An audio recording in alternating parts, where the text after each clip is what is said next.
जब भी हम हमारे जीवन में परेशान होते हैं तो हम एक ऐसी जगह की तलाश में होते हैं जहाँ जाकर हमें शांति प्राप्त हो, हमारा तनाव दूर हो जाए। ऐसी कई जगह हमें मिल भी जाती है, लेकिन इन जगहों से हम जब वापस अपनी जगह आते हैं तो फिर वही तनाव, फिर वही चिंताएं और फिर वही परेशानियां हमें घेर लेती है। ऐसे में सवाल उठता है कि दुनिया में क्या कोई ऐसी जगह मिलती है जहाँ आनंद और शांति सदा के लिए हो। एक ऐसी जगह जहाँ जाने के बाद भौतिक जगत की बड़ी से बड़ी चिंता भी दूर हो जाए। एक ऐसी जगह जो दुनिया की सबसे शांत जगह। आपके इसी सवाल का जवाब यह कहानी देती है। यह कहानी एक अमेरिकी मनोवैज्ञानिक के बारे में बताती है जो पूरब आना चाहता था विपश्यना ध्यान सीखने के लिए। बुद्धों के ध्यान का बर्मा के रंगून में सबसे बड़ा विपश्यना स्कूल है, तो उसने 3 सप्ताह की छुट्टी ले ली। वह अमेरिकन बड़ी तैयारियां करके रंगून पहुंचा। यात्रा शुरू करने से पहले ही उसके मन में कई कल्पनाओं ने घर बना लिया और ये कल्पनाएं आश्रम आते आते बहुत बड़ी हो गई थी। उसे लगने लगा मानो कि जहाँ वो जा रहा है वो जगह दुनिया की सबसे शांत जगह होगी, इसलिए ऐसी जगह इतना बड़ा विपश्यना आश्रम खोला गया है। उसकी कल्पना में आश्रम एक पहाड़ की टहलती और घने वृक्षों की छाया में स्थित था, जहाँ आसपास से झरने बह रहे थे, पक्षी चहचहा कर रहे थे और फूल खिल रहे थे। वह सोच रहा, ये 3 सप्ताह आनंद से गुजारूंगा। आखिरकार कुछ दिन के लिए ही सही, लेकिन न्यूयॉर्क के पागलपन से पीछा छूटा। लेकिन जब उसकी टैक्सी जाकर आश्रम के सामने रुकी तो उसने सिर पीट लिया।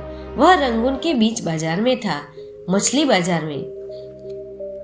बदबू ही बदबू और उपद्रव ही उपद्रव, सब तरह शोरगुल। कहीं मक्खियां भिनभिना रही है, कहीं कुत्ते भौंक रहे हैं, आदमी सौदा कर रहे हैं, स्त्रियां भागे जा रही है और बच्चे चीख रहे हैं। उसने कहा, यह आश्रम की जगह है। उसका मन तो हुआ कि उसी वक्त सीधा वापस लौट जाओ, लेकिन 3 दिन तक कोई लौटने के लिए हवाई जहाज भी न था। तो उसने सोचा, अब आ ही गया हूँ तो कम से कम इन सद्गुरु के दर्शन तो कर ही लो। न जाने किस सद्गुरु ने यह आश्रम खोल रखा है, यह कोई आश्रम खोलने की जगह है। अंदर गया तो बड़ा हैरान हुआ।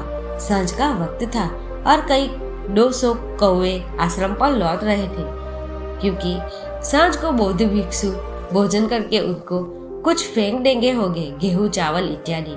कौवे की काऊ काऊ ने हर तरफ चीख चित्कार मचा रखा है। वह बोला, छी, कैसी जगह है, और यही भिक्षु ध्यान कर रहे हैं। वहीं उसने देखा कोई भिक्षु टहल रहा है, जैसा बोध टहल कर ध्यान करते हैं। कोई वृक्ष के नीचे शांत बैठा ध्यान कर रहा है। युवक खड़ा होकर एक क्षण देखता रहा।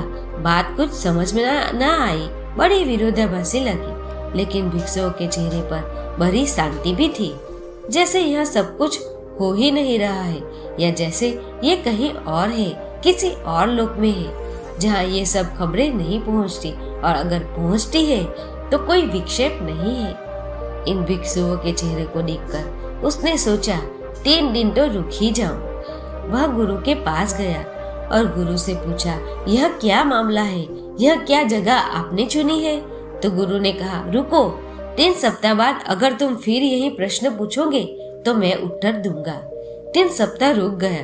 पहले तो 3 दिन के लिए रुका, लेकिन 3 दिन में लगा कि बात में कुछ तो दम है। 1 सप्ताह रुका तो धीरे धीरे पता चला यह बात कुछ अर्थ नहीं रखती कि बाजार में शोरगुल हो रहा है, ट्रक जा रहे हैं, कारें दौड़ रही है, कौवे काव काव कर रहे हैं, कुत्ते भौंक रहे हैं या मक्खियां भिनभिना रही है। ये सब बातें कुछ अर्थ नहीं रखती। तुम कहीं दूर लोक में जाने लगे, तुम कहीं भीतर उतरने लगे, कोई चीज रुकावट नहीं बनती। दूसरे सप्ताह होते होते तो उसे याद ही नहीं रहा। तीसरे सप्ताह तो उसे ऐसा लगा कि अगर ये कौवे यहाँ न होते, ये कुत्ते यहाँ न होते, यह बाजार न होता, तो शायद ध्यान हो ही नहीं सकता था, क्योंकि इसके कारण एक पृष्ठभूमि बन गई। तब उसने गुरु को कहा कि मुझे क्षमा करे, मैंने जो शिकायत की थी वह ठीक न थी, वह मेरी जल्दबाजी थी। गुरु ने जवाब दिया, बहुत सोचकर ही यहाँ आश्रम बनाया है, सब जानकर ही यहाँ बनाया है। अगर शांत जगह आश्रम होता, कुछ ऐसा होता ही नहीं जिससे मन भटकता हो, तो तुम कैसे जान पाते कि तुम ध्यान के सही रास्ते पर हो।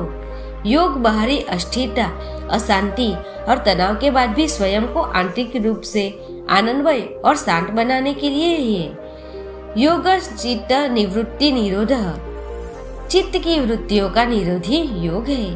विपश्यना का प्रयोग ही यही है। जहाँ बाधा पड़ रही हो वह बाधा के प्रति प्रतिक्रिया न हो, प्रतिक्रिया शून्य हो जाए तो चित्त शांत हो ही जाता है, जिसके बाद मिलती है दुनिया की सबसे शांत जगह, जो कहीं बाहर नहीं तुम्हारे अंदर ही है।